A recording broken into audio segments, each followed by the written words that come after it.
ಹೆಸರು ನಾಣಸ್ವಾಮಿ ಅಂತ. ಸೊ ಅಲ್ಲಿಂದು ಸ್ವಲ್ಪ ಪ್ರಾಬ್ಲಮ್ ಇತ್ತು, ಸ್ವಲ್ಪ ಜಾಸ್ತಿನೇ ಪ್ರಾಬ್ಲಮ್ ಇತ್ತು. ಎಲ್ಲ ಸಂಧಿ ಇದಾಗಿತ್ತು, ಸ್ವಲ್ಪ ವಕ್ಕರವಾಗೆಲ್ಲ ಅಲ್ಲೆಲ್ಲ ಇದಾಗಿದ್ದು, ಸ್ವಲ್ಪ ಪ್ರಾಬ್ಲಮ್ ಆಗ್ತಾ ಇತ್ತು, ನೋವು ಆಗ್ತಾ ಇತ್ತು. ಸೊ ಇಲ್ಲಿ ನಾವು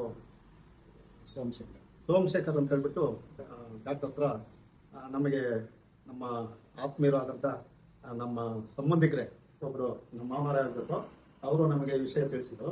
ಇಂಥ ಕಡೆ ಒಳ್ಳೆ ಡಾಕ್ಟರ್ ಇದ್ದಾರೆ ಅಂತ. ನಾನು ಇಲ್ಲಿ ಬಂದೆ, ಮುಂಚೆ ಬೇರೆ ಕಡೆ ಹೋಗಿದ್ದೆ. ಸೊ ಅಲ್ಲಿಗಿಂತ ಇಲ್ಲಿ ನಮಗೆ ಅನುಭವ ಚೆನ್ನಾಗಾಯಿತು. ಸೊ ಈ ಡಾಕ್ಟರ್ ಹತ್ರ ಮಾಡಿಸ್ಕೊಡ್ಬೇಕು, ಇನ್ನು ಮತ್ತೆ ಬೇರೆ ಯಾರನ್ನಾರು ಇದ್ರೂ ಕೂಡ ಅಂದ್ರೆ ಅವ್ರನ್ನ ಇಲ್ಲಿ ಕರ್ಕೊಂಡು ಬಂದು ತೋರಿಸ್ಬೇಕು ಅನ್ನೋ ಒಂದು ಗೈಡ್ ಮಾಡಬೇಕು ಬೇರೆಯವ್ರಿಗೂ ಅನ್ನೋ ಒಂದು ಕಾನ್ಸೆಪ್ಟ್ ನನಗೆ ಬಂತು. ಬಟ್ ಒಳ್ಳೆ ಚೆನ್ನಾಗಿ ಟ್ರೀಟ್ಮೆಂಟ್ ಮಾಡಿದ್ರು, ಈಗ ಚೆನ್ನಾಗಿದೆ.